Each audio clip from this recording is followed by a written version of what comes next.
All right. Let's see how many. I put this banner down below as well. So, people come in late, they know what we're talking about.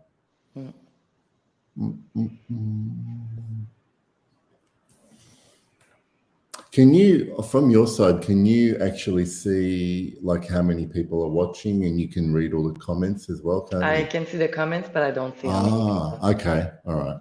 Okay. We've got a few on. So as soon as we start getting a few comments and saying hi to people, we might get started. I had a very late coffee, so I'm going to stay awake. Yeah, it's late for you. Past my bedtime. I'm such a baby. Okay. Let's give it a minute. Yeah, of course.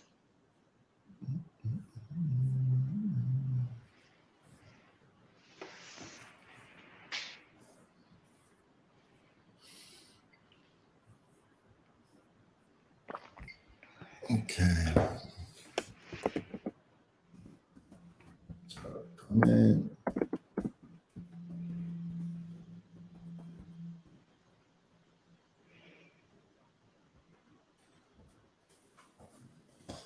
So we've got a few people joining us already. So I just want to say hi. Thank you to Marie for joining me. So what time is it over in Berlin at the moment? It's 4 in the afternoon in Okay. Central Europe time. All right. And it's past midnight here in Melbourne. So it's early Sunday morning. Hi, NXD. Thank you for joining us. I might get started and then occasionally I'll stop and we'll catch up on any comments or questions that we have. So for anyone that is new to either my channel or to Miskeo itself, hi, Christian. Thank you for joining us. We're going to be talking about a new Miskeo perfume, but first I wanted to give everyone a little bit of a brief history in case you weren't familiar with us or the brand. Marie-Pierre Blanchette founded Miskeo Parfum in 2020. And we kind of met on Instagram, and I came on board as, I guess, a evaluator / collaborator in 2021. I was lucky enough to be able to sort of sample early drafts of a lot of the things that eventually got released. Then in September last year, it became official. The 4 perfumes were launched in September, on sale since then on the Miskeo website. So there's Dam, Brum, Pistil, and Epis. And today we are going to be talking about the next release, which, see if I can show you there. This is called Feuille. I've been practicing my pronunciation. Very good pronunciation. For those who don't know French, in English it's translated as leaf. And I guess from that name, it's probably easy to make assumptions about what this might smell like. But yeah, this stream was set up so we can talk about the new release, answer any questions you might have, but obviously we'll take other questions about Miskeo as we go. Hi, Michelle. Good to see you here. Good luck with the move, Michelle. Are you moving today, Michelle, or this weekend? I hope it goes very smoothly. All right, so let's switch over to you, Marie, and maybe you want to talk about. I should mention also that this particular perfume was sort of initially one of the early ones that I smelled with the original 4 launches. But I think we just made a decision to go with 4 to begin with and leave this to later. But maybe if you want to talk about what inspired, what gave you the idea for this perfume, and we'll take it from there. Yeah, thank you for the intro. Well, Feuille, first of all, I know it's a really hard name to pronounce if you're not familiar with French, so I'm sorry for that. Donc, Feuille is an eau de toilette. It's a 12% concentration. You could describe it as a green, earthy, yellow floral. What inspired it is, I mean, I absolutely love nature in all its form. I love it when it's quite wild as well, and it's in its natural form, let's say. And I love gardening, and I love the smell of a garden. So not necessarily like a flower garden, but a veggie garden. This and coupled with there's a few plants that I love as well in gardens, especially tomatoes. Tomato leaf is one of my favorite smell in the world. I absolutely adore that. Almost maybe more than tomatoes themselves. Like it's just absolutely beautiful. So I guess it's like kind of that idea of walking in June when gardens are just kind of picking up and it's getting really warm now and the sun is kind of reaching its peak in the northern hemisphere. Yeah, so it's kind of like a celebration of life, but also kind of a recognition of decay and death at the same time. Because even though like the sun is at its peak and nature is just waking up, the sun is just about to, enter the second phase of the year, just, going less and less sun or hours of sunlight by the minute starting in June. So yeah, it's kind of like, a celebration of life, but also even more celebrating life because of death in a way. So it has a very earthy side as well as very sunny and very warm and green notes, of course. It's maybe a green perfume first, then floral. Yeah. And then I can maybe add to this a little bit after you want to say what you're about to say now. Go ahead. Well, I think you've got some there, haven't you? Like have you got it on a blotter or on your skin at the moment? Not yet, actually. Okay. Because I just sprayed some on, and I was smelling it as you were describing all of that. It is. Look, to me, it really is. First of all, I'm going to talk like in broad impressions. Like for me, it's like this is quintessentially like summer. Like I can't stress enough that yes, it's green. There are green accords, green tones through it. Definitely the earthy tones, but for some reason, whatever, and I don't even know what it is that's giving it that effect, and it could just be my own scent memory, because really the first time I smelled this properly was in summer, and like distinctly remember a day in Berlin when you were wearing this, and like I didn't realize it was this that you were wearing until you told me. But like I was thinking, what is this lovely, beautiful scent? And it was projecting really off your skin, and it's definitely got a brightness about it, a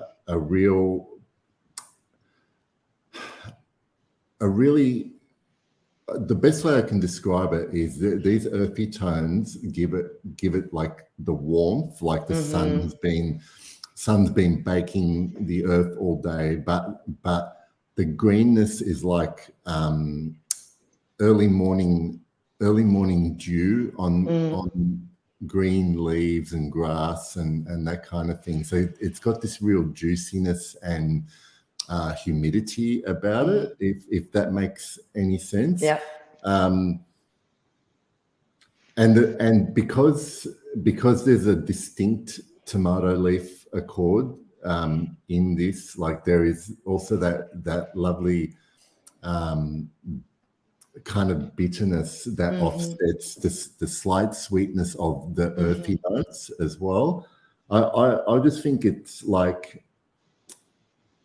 a beautiful kind of portrait of a summer day in a spending it in a public garden or park.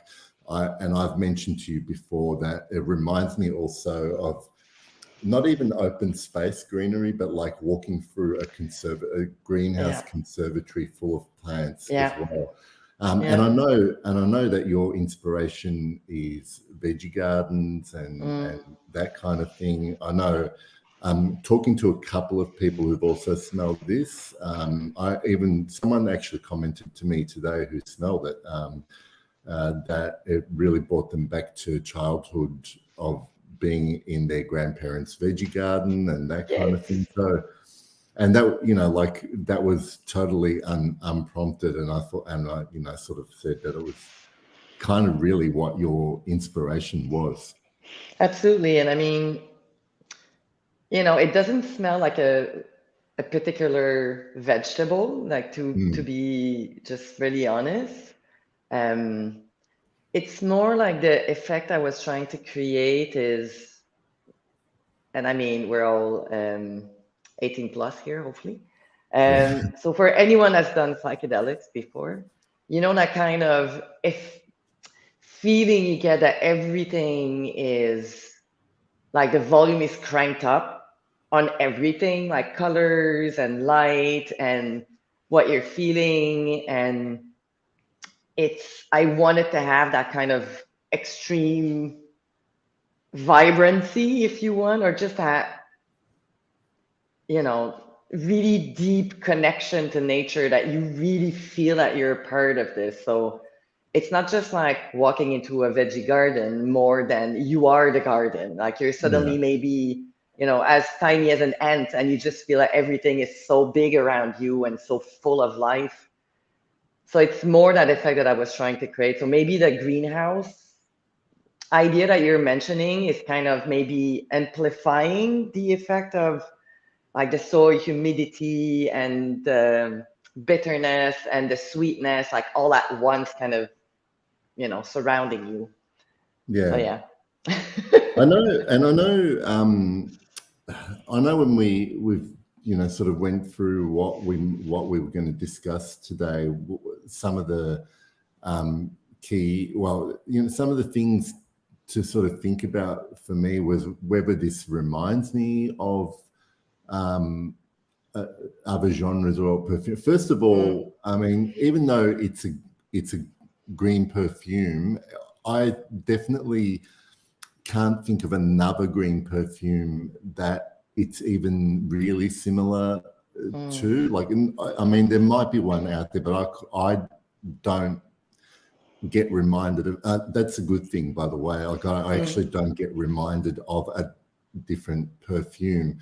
And to me, I don't know, like what kind of genre I would describe it. There is definitely this earthy mossiness about it that a lot of chypre perfumes would have, but then it's probably, to me, closest to, like, the best way I would describe it is a green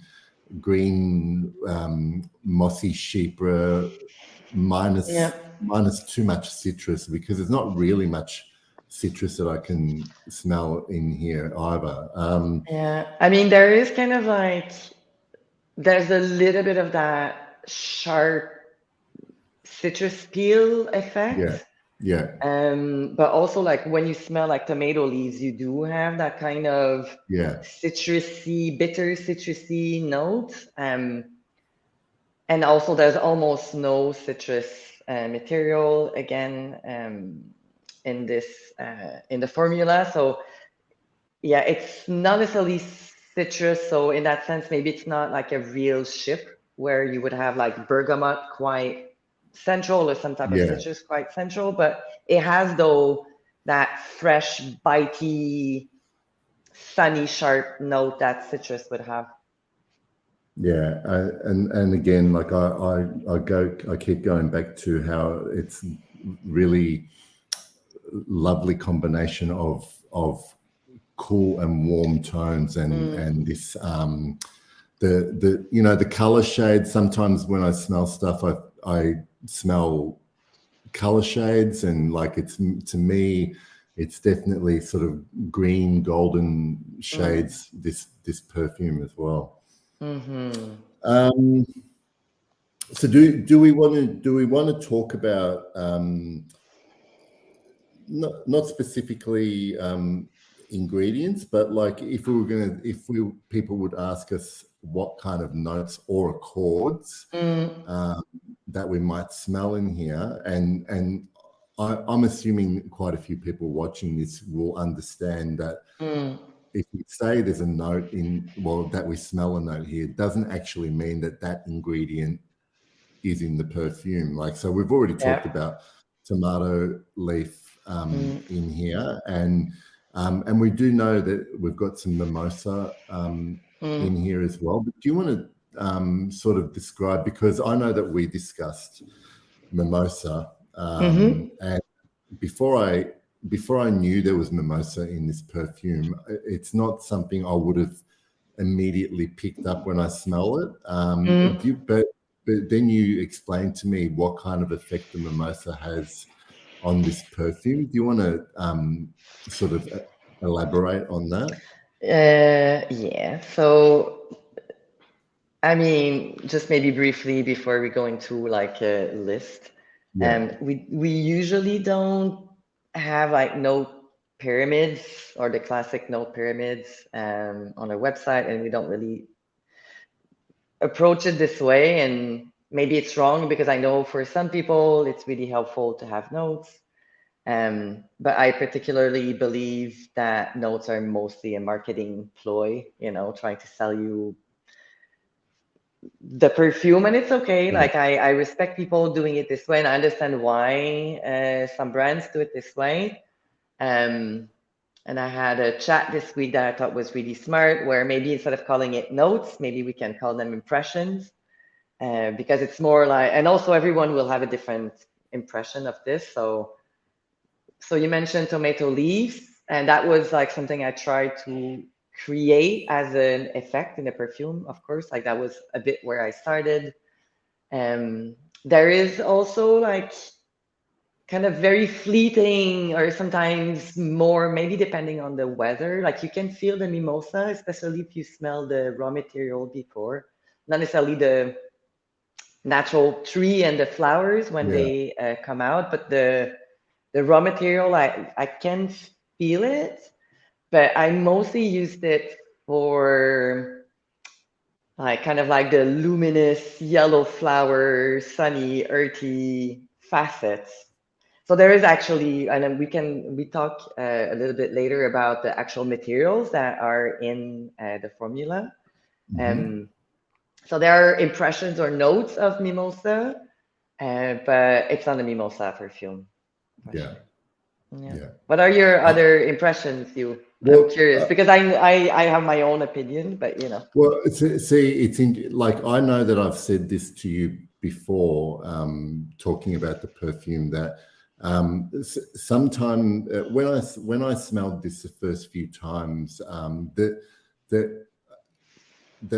when you said there is like the citrus peel sort of impression in there, like there are times when I smelled this and it did remind me of lime leaf, those really aromatic green ingredients that are used in a lot of different cuisines as well.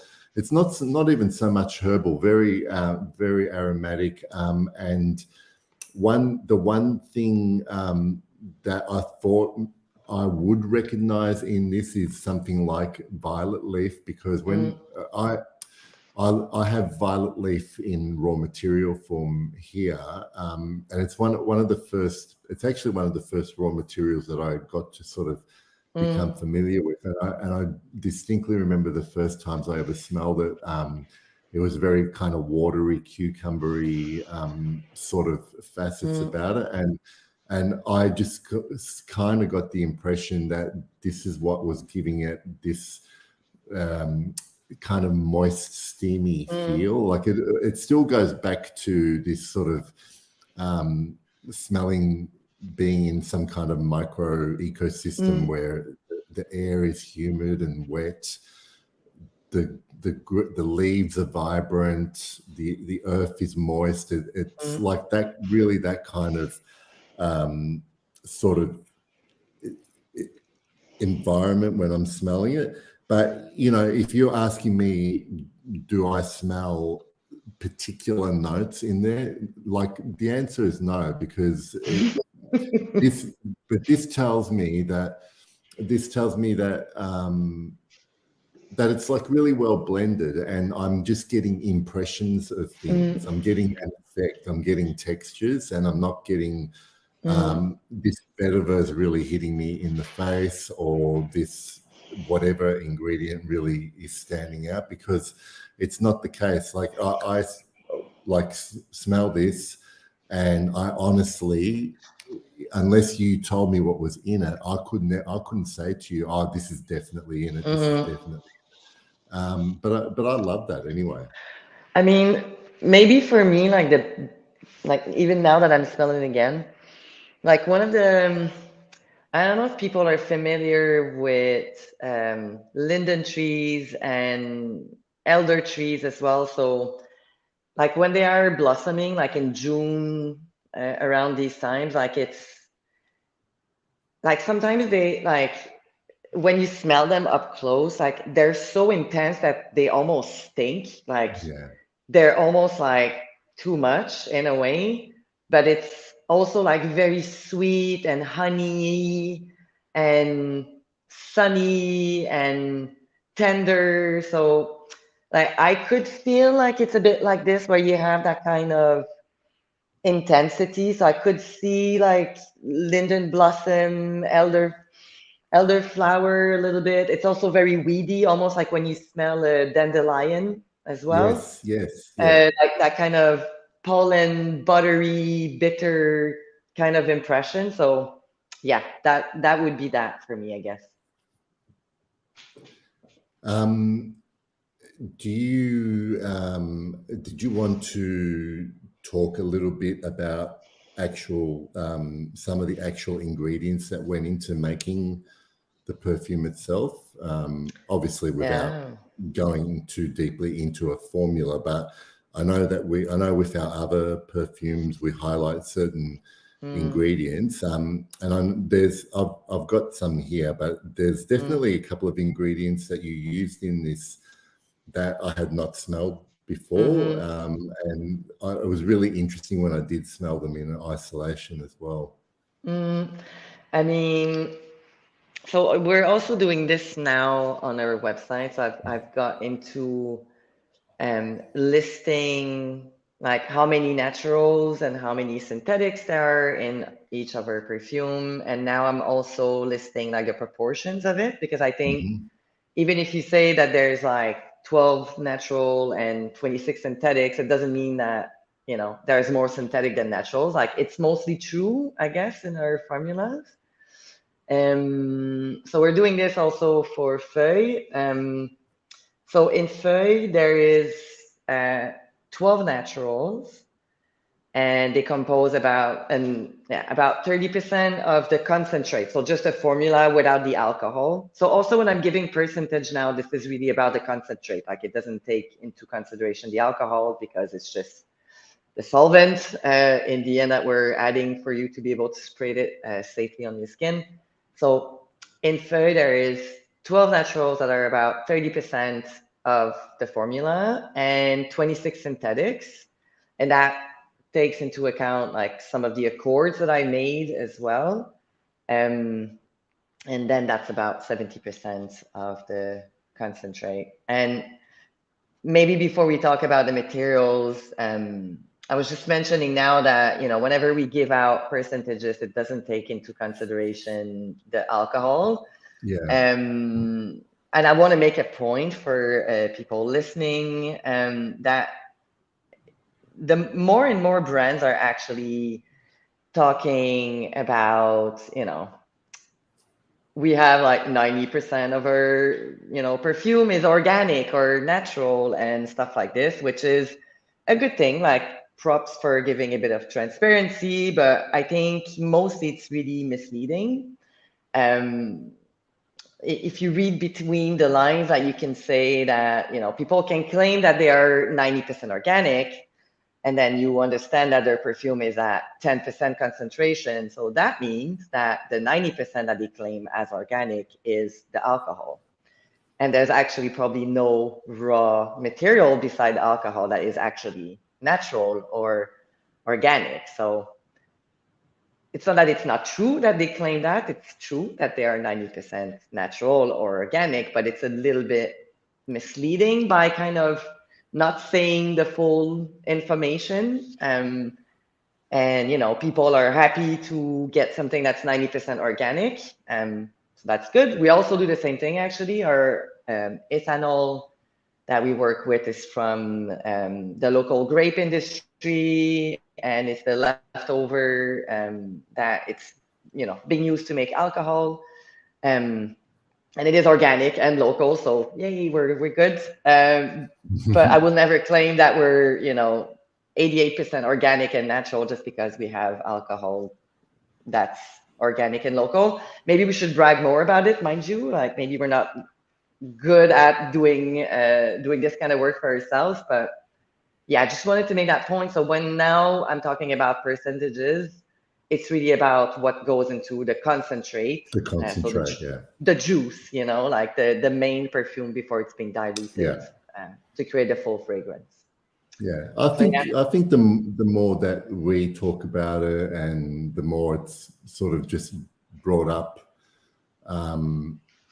like I think there's a lot of people who are interested in perfume that understand this. It's more that sort of people who are newer to exploring perfumes and getting basically getting bombarded with a lot of marketing speak, which is technically true and not a lie, but like you said, it's kind of misleading about what they're actually saying. Yeah, and I mean, it's like you see this a lot in cosmetics as well, like people claiming that they are free from whatever it is that's like considered a bad material of the day. Meanwhile, like there was like, let's say, perfumes that are gluten free, like, ooh, well done. Perfumes has never been full of gluten anyway. So I know there are laws for this in Europe now. They're getting more tough. Like it's actually illegal to claim things that are misleading for customers, but there's not enough. And also, I know I see that Elena is here and talking about the perfumery code of ethics, which I don't want to get too much into because I think it's a separate discussion, but I think it's really important that we are really transparent and not transparent for marketing purposes and just, virtue signaling that, oh, we're, 90% organic. Meanwhile, like it's just your alcohol. So, it's to me, like there's a lot to say about transparency, but done in a good way. And also like taking the time to educate your customers and the people around you. And not, like not try to, claim, more virtue than you actually have, But I know it's tough. Someone just commented that it's difficult to navigate this, and Yeah. even as you're in it, is actually tough. So Yeah. I understand. But after a while, I mean, even someone like me who's kind of at least been doing this for a few years, like, but it's not even so much that it's almost like noise now. Some of the marketing that comes across. So, and you almost develop a sixth sense for bullshit. You know, like your bullshit meter starts to work. But you know, like there's no once you understand that the way it all works, there you realize that there's nothing wrong with you know, like with brands being honest about something. Like I'm much more likely to be into a brand if there's not so much cloudiness about what they're doing. Does that make sense? Like, yeah. So I don't know. It might be just me, but I'm happy that we're taking this approach. All right. All right, So you want to smell the materials? sure. All Speaking right. of which, So look, I've got Mimosa. It's Mimosa Absolute because is that right? Because my label's a bit. yeah, let's start with this got, one. I can also show you like the raw material because I gave you yeah, the diluted form. So, yeah. So it's so very dark. just gotta be careful not to drop on my laptop. But you can see like it's It's very very thick. sticky, kind of like yellow green-ish. This is Yeah. actually DPG, so a solvent that we use a lot in perfumery. And this thing like came as like the stickiest stuff you can imagine. And this took about like 3 weeks to actually dissolve. And it smells absolutely beautiful. It really does. I could drink it. I'll do it on the.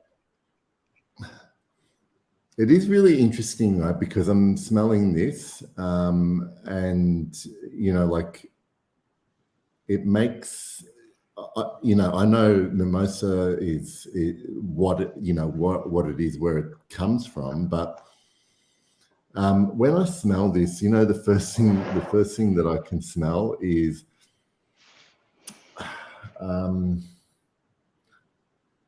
It's like I don't, you know, if you've ever done any gardening and you've collected, or you've basically weeded the garden and you've put all the weeds in a big pile, right? But then you leave it for a few days and it starts to sort of have that sweet decomposing scent about it. Yeah. And I think, and mimosa actually reminds me of that, what I'm smelling here. And there still is that like little that little bit of sort of velvety kind of yellow floral coming through as well. Yeah. Anyway, that's what I'm getting. It's very, to me, I don't know how to describe this, but it's very chewy as well. Like there's like a chewiness, almost like a marshmallow or a gummy bear. So it's less very powdery, fluffy. Like it just has that kind of bounce in it, that kind of chewiness. Gummy, yeah.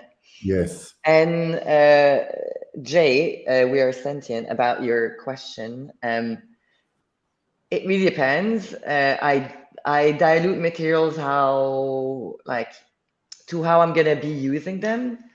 So sometimes I don't dilute them at all if they're already mobile and I can pour them. So we're gonna talk about another material later, so I can speak to that. Sometimes I dilute that at 10% if it's a question of like using very little also in the concentrate. So yeah, there's no answer that covers everything. It really depends what I'm doing with it and also how mobile the material is. And sometimes how strong, of course, like if I get indole, for example, I'm gonna dilute it at 10%, sometimes 1%. But yeah, it all depends what you do with it. So yeah. Yeah. So and it's good because when I smell this in isolation and then smell the perfume, I can see where it fits in the perfume. And I think before I got to smell this raw material on its own, I had a different impression of what mimosa should smell like, but that's only based on other perfumes that say has mimosa in it, and maybe I was smelling something else anyway. No, but that's the whole point about note pyramids, right? It's sometimes also for me it's a little bit confusing because probably people that are very much into perfume understand mimosa the way mimosa has been portrayed in classic perfumery. So if you've never smelled the actual material, the actual plant, this is what mimosa smells like. And to me, the best example is violet. Like, who of you here really know what real violet smells like? And it's also like, except for the leaves, it's not like the violet flower themselves, like it's not a material that exists. So probably the only idea you have about violet is either the candies that are also not made with real violets or mostly not with real violets, or what violet perfumes claim to be, So I think that's my own experience of them. Yeah, exactly. So I think it's the same for notes like mimosa. And I think it's interesting, like smelling the raw material plus the plant plus other perfumes that say that they have the note of mimosa is actually interesting as well. Yeah.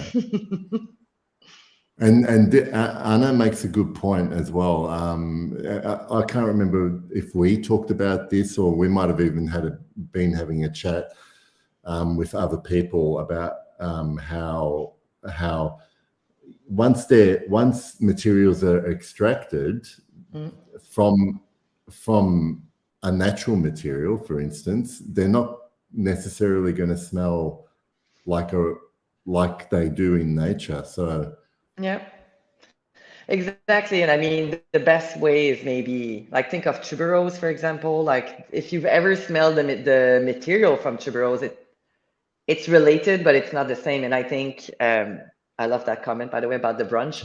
I think Elena has a really good point about perfumery is an art form.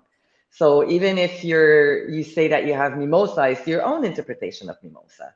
So I think this is what's interesting with note pyramids. Like people are taking it as this is it. It is, if you say that it's a mimosa perfume, that there is mimosa material and it's supposed to smell like mimosa. And it's not that. Like, it's your interpretation. The same way, like Van Gogh, when he was painting, sunflowers or whatever he was painting, or Monet, when he was painting his gardens, like, it's his own interpretation of what a garden is. Like, they never claim to be doing like the most AI 3D perfect rendition of exactly. It's not that, and it's not about that also. So yeah, maybe if I want to just finish on mimosa and we go to the next is also vanilla as well, exactly. So just to be super transparent, I think this is something maybe fun for some people to know. So in our actual formula, so there is mimosa absolute. In the concentrate, there is 2% of mimosa absolute. But once diluted with the alcohol, it only equals to 0.25%, something like this. So there is some, but this is not what makes the bulk of it. Like, it's just adding that kind of really luminous, sunny, warm soil type of shade to the whole. Yeah. Definitely. Do you want to pick the next one that we're going to smell? Actually, I didn't bring it with me. So you go and talk about the next one. Shall we? Okay, so this is Brum or B. Yep. I'm gonna write it so it's not Brum like the name of our perfume. This one is the material Brum. It's also known Genet also. Gene, Genet. Gene. Okay. Yeah. So this is, I believe it's like is it like a type of shrub that grows in? Yeah. It's there we around go. the Mediterranean, Yeah. and it's a shrub, and it has small yellow flowers. I've never smelled the flowers like in person. I mean, I've had here like from the florist, but like usually what you get at the florist doesn't smell so much. But this is we're using Genet Absolute as well in here. Again, it's not the core material, but it really gives a ton of effect in the perfume. So if you want honey, sunny, like linden blossom, but also super aromatic, herbal, like it just feels like you're in a wild field and you're just kind of, you have hay around you and all of this. Like it's absolutely you beautiful. just took the word that was in my head as I was smelling this. This is like what I'm picking up. And first of all, I want to say this is one of the best raw materials I've smelled. It's like, excuse my language, but it's fucking beautiful. But I think it's because I am definitely picking up a lot of this hay and honey sort of facets from it. It's like this sweet toasted hay. Like it's like that oozes, that oozes. It caramelizes, and it still sort of has this kind of earthiness as well. It's spectacular. It's almost to be boozy. honest. There's almost some boozy facets as well. It's beautiful. It's beautiful. Yeah, and to me, there's it's so intense that there's almost like a bit of a mentholic facet to it. Like maybe you get it because I'm using like not the diluted aspect. Like maybe you get it, but like this is amazing. It's so addictive. So good. Dusty. I'm not sure if it smells. Maybe a little bit. I would say it's more musty than dusty. As it smells like.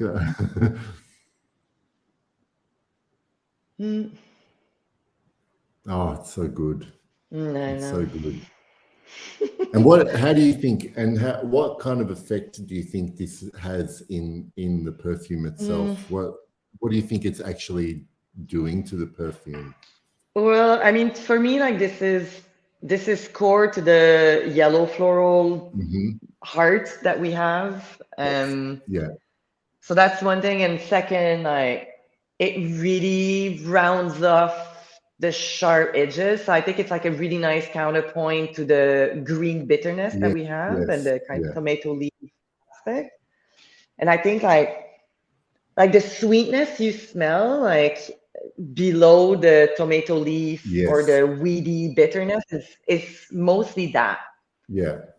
It's that kind of fruity, sweet honey heart that you have in I'll send you some, Jay. Don't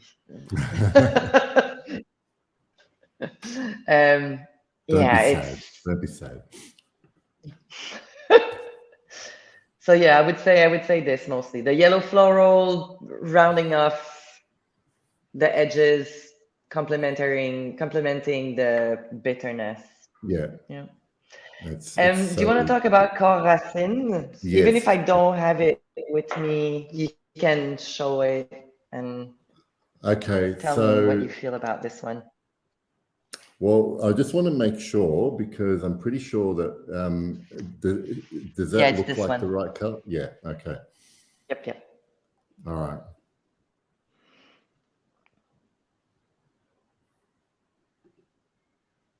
This is giving off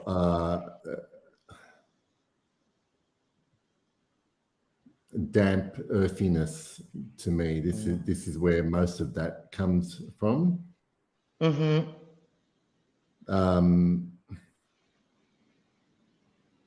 Do you know how I'm not saying that it's the same at all, but you know how stuff like geosmin is sort of wet cement, or that gives you a lot of that petrichor smell. This Coracin is like really, sometimes like I think of just like smelling mud, like when I was a kid playing in Yes. mud.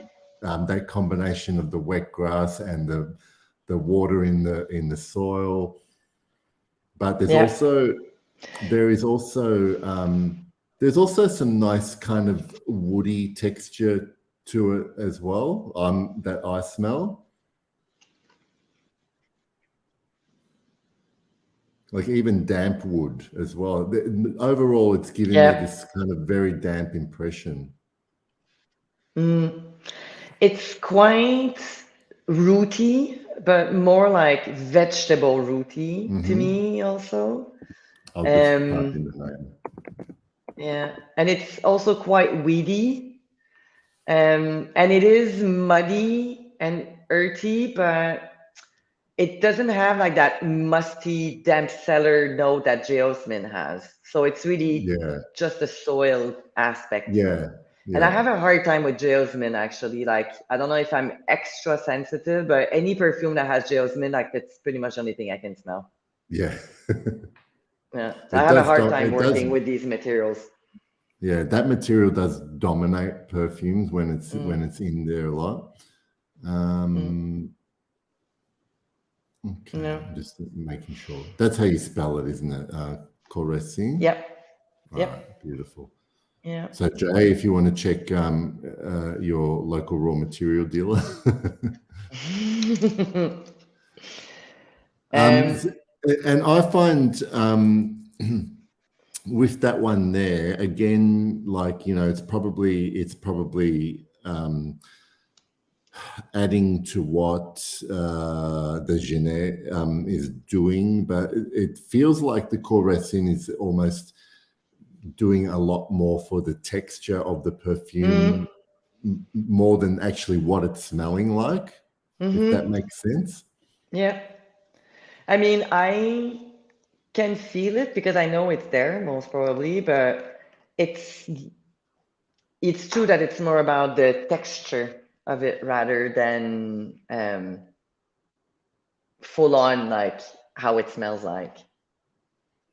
Mm, I would say so. I just noticed this comment. Rose Absolute. Is Jay suggesting that there's Rose Absolute in the perfume?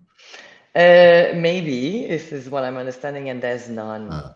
actually. Yeah, I don't really pick up anything that. I mean, there is geranium, Yeah, so I think if you combine this with the Genet, this is maybe where it could go into the direction of Rose Absolute. That's yeah, like quite fruity and honey and less of a rosy material than the rose oil, for example. yeah. Yeah, yeah. So I have one more vial here, but it doesn't have a label, so I can't remember what else you gave me. Was it? Do you want to? This is something else different, actually. Okay, So we all can right. we can talk about another material because Yeah, I think yes, if like talking about these materials, by the way, yeah, it's not just to brag or brag about materials we're using. It's more because these that we handpicked to discuss today and that we're also putting on the site is really because I believe and we believe that they are creating the effects you're going to smell. So, there's tons of other things in the formula I'm not going to mention because they're there for structure, for other reasons, but the ones that we're talking about are really there because it creates the core identity or the core impression of Feuille. And this material that I want to talk about just super briefly, it is like really beautiful. I don't know if anyone would venture a guess as to what this is. I think I It know, has but I'll let a someone else guess. really nice dark green, bluish color. Anyone wants to guess?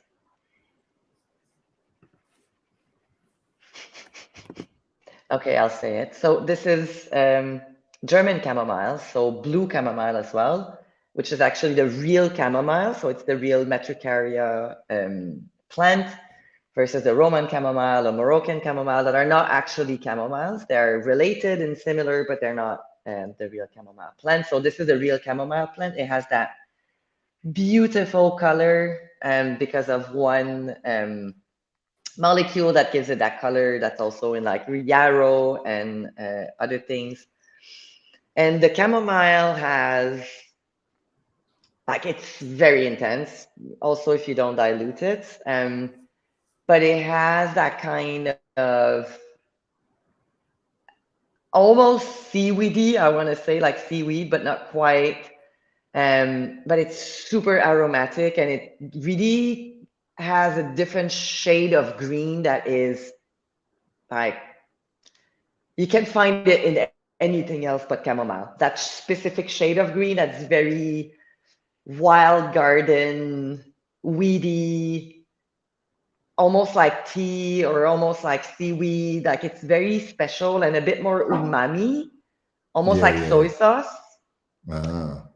So it's full as well, and this is why I'm using it in Feuille. Like it has that fullness, and that yeah.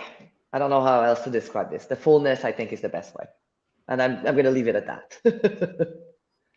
Well, I mean, just speaking on that aspect, and I know, for some people, I can tell you that I don't know what your thoughts are, but for some reason, this particular perfume, I know definitely on your skin and on my skin, like really projects so well, and hangs around. So I don't know if there are materials in here that just have a long sort of life, but whatever is in here, I can tell you, based on real life experience, like there's no problem smelling it when you spray it on your skin.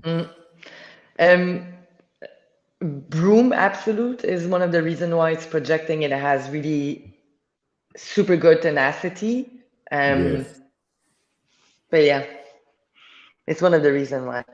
And also, and this is super humbly saying from my side, like I'm learning as well as I go. So I guess the fact that we took a little bit more time to work on this one and didn't launch it at the same time as the first 4 perfume meant that I continued learning and I structured things maybe slightly differently.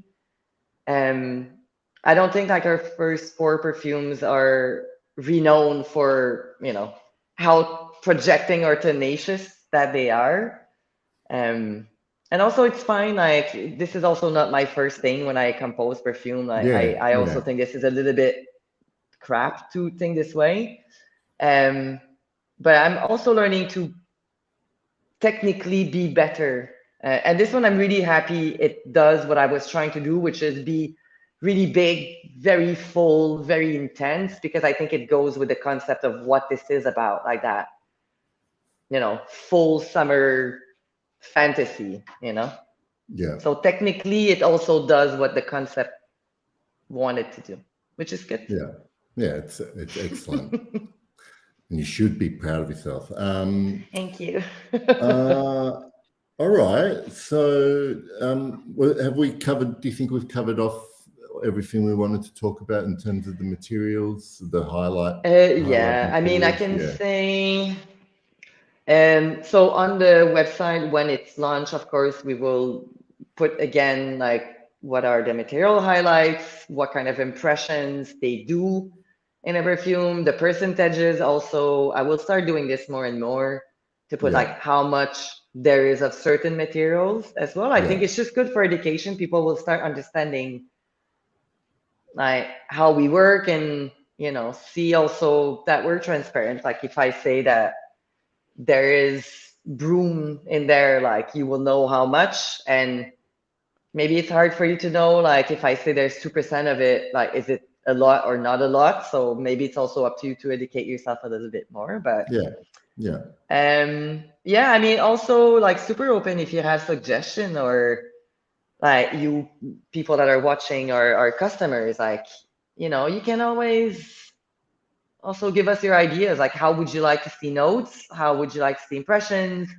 What would you want to know about materials? So yeah, just you can reach out on Instagram or on our email on the website. It's a really super fun conversation to have. I'll just, for the people in the chat, I'll leave, once this live is over, I'll put links and stuff in the description to Instagram, other videos we've done, and so on. So you mentioned the launch. Do you want to mention when we're looking to make this available for sale, how it's going to come, and where we can sell and ship to? Yes. So we're gonna be launching June 1st. So June 1st it's gonna be available on our website. We're gonna do 2 weeks before that, kind of like a pre-order sell event, the same way we did when we launched in the fall. So we're gonna probably give a discount on full bottles. Maybe I will do a discount on discovery sets as well. So it's so it comes in a box like this. It's the little thing, and that's the perfume, right? So it's I don't know if we're picking up. Yeah, I can see that. So it's a 30 ml. The reason why we do smaller bottles also, by the way, first, when you need to ship internationally with the regulations you have for dangerous goods, it's easier to have 30 mls than bigger bottles. So that's one thing. And the second is just, if you love collecting perfumes, you might not want to have like really large bottles, and also, it's a bit cheaper for everyone. I'm not claiming that we're really cheap. Like I think we're decent prices, but I think it's nicer for people to have access to something a little bit more affordable. So yeah, so this is why we're doing 30 ml. So and also we don't sell just samples. Like we just do sample sets, and it's going to be included in the sample set starting June 1st as well. So when you order the discovery set, you'll have the 5 samples of our collection together. So I was just about to ask that. So if people do order a discovery set now, Feuille will be included in that one, yeah? Not yet. So I'm going to start doing this a little bit later, because I'm still waiting for my bottles to arrive, actually. I'm a bit low on samples, but yeah. So we'll stay tuned to Instagram, and subscribe to the website if you want. I just noticed this question from Anna. All of your fragrances are diluted at the same percentage, or even... So I can at least say from my experience, Anna, I know that when I was giving feedback for a lot of the versions of the scents, they came in different dilutions. So like off the top of my head, I don't remember, what the percentages were, but basically to answer this question is we kind of just picked the percentage of the one that smelled the best to us, right? Like, Yeah, Marie, absolutely. yeah, you experiment with different percentages, and for some reasons, some just work better at a particular percentage. And I mean, when I start composing a perfume, of course, this is something you need to have in mind to start with because, you know, material requirements. Like there are materials like oak musk, for example, that's super regulated. You need to know that you would want to use this. I don't know. You would want to have a concentration of like an extrait, like at 25%. So you need to dose your oak musk knowing that it's going to be diluted at 25% and not 10%. Because if it was diluted at 10%, then you could put a lot more oak musk in it. So there is a consideration at the beginning, of course, and also certain concepts, I believe, are better with certain types of concentration. For example, Epis that we have is the lightest concentration at 10%. And it works because it's not meant to be cloying and heavy. It's meant to be very textural and just, fun, casual. So having like a extrait or parfum concentration maybe would have been too much. And we were kind of exploring this as a very open, we didn't know what we would go with. Also, and I think that was something you brought up when I said, like, do you want different concentration? Said yes. And you, I think, really noticed some like quite substantial differences between how certain materials would behave and certain notes would behave between different concentration. And so we ended up choosing the concentration together that we believe were best for what we were trying to do. So to answer the question, the concentration decision on the concentration kind of was like the last step. So basically, there's a couple, the 4 that are on there now, two are eau de toilette, two are eau de parfum, and that's just I guess incidental. So they were just the best versions of, our best versions of those perfumes. 2 of them happen to be EDP and 2 of them happen to be EDT. Yeah. And yeah, it's a nice comment also, Ace of Souls, when you say it's about balance. More doesn't always mean that it's better. So it's true. Yeah, absolutely. Jay, I don't know, do you have anything to respond to that one, Marie?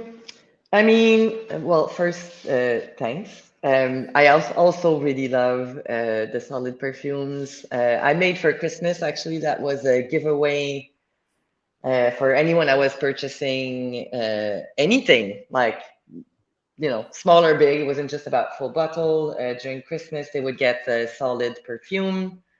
I mean, I'm out. I had just a really small batch of it. But yeah, maybe I will make more, maybe as next Christmas or maybe for a 3-year anniversary. Actually, it's going to be in the fall. So maybe we do it then as well. But I'm happy you liked it. It's great. The patchouli one's wonderful. I love it. All right. Have we covered off everything? Do you know off the top of your head all the countries that we can ship to? I can look it up and tell everybody. Currently, we do all of Europe, then Norway, Switzerland, the UK, the US, Canada, Japan, Australia, New Zealand. With a caveat though, and I learned this the hard way in December. So we ship with UPS. This is our international carrier. And there are certain postcodes that UPS don't go to for some reason. Like it's not like, the roads are stopping and UPS just don't go. They just decide not to go for some reason, and this is super annoying because if you're like, I had a super nice person in Japan order, like they made a good order, and I was so happy because they had contacted me months before.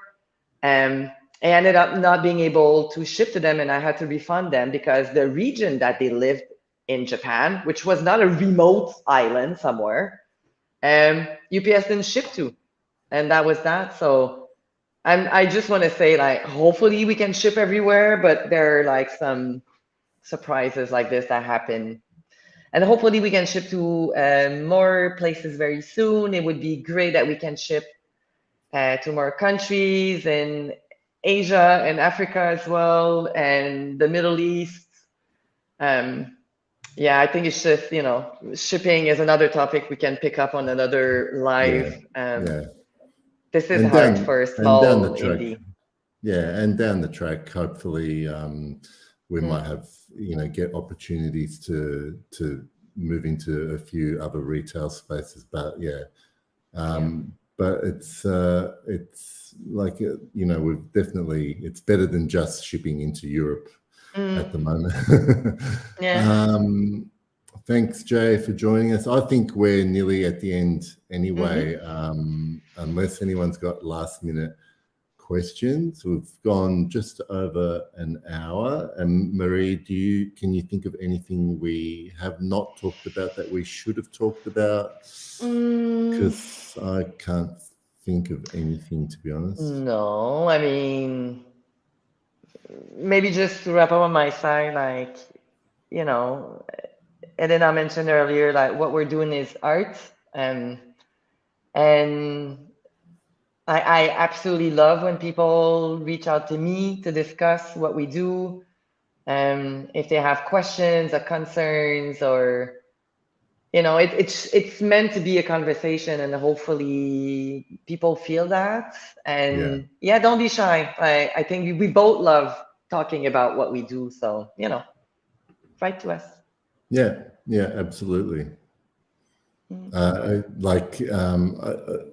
Seriously, like, before being Miskeo, we're both perfume lovers, and as everyone knows here, if you love perfume and you get people in a room together, that's all they're going to talk about.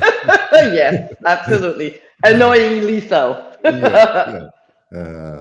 But anyway, thank you everyone that joined for this live. It was worth staying up for. Yes. And if you've got any questions, contact Marie or myself on Instagram. I'll put in everything in the description, our Instagram, our previous videos, the website, anything you need. And any questions about anything perfume related, transparency, Miskeo, perfumery code of ethics, anything we can talk about. All right. Well, all right. It was great seeing everyone. Thank you for being here. Thank you, Marie. Thanks, everybody. Bye. All right. Have a good night. Bye. Bye.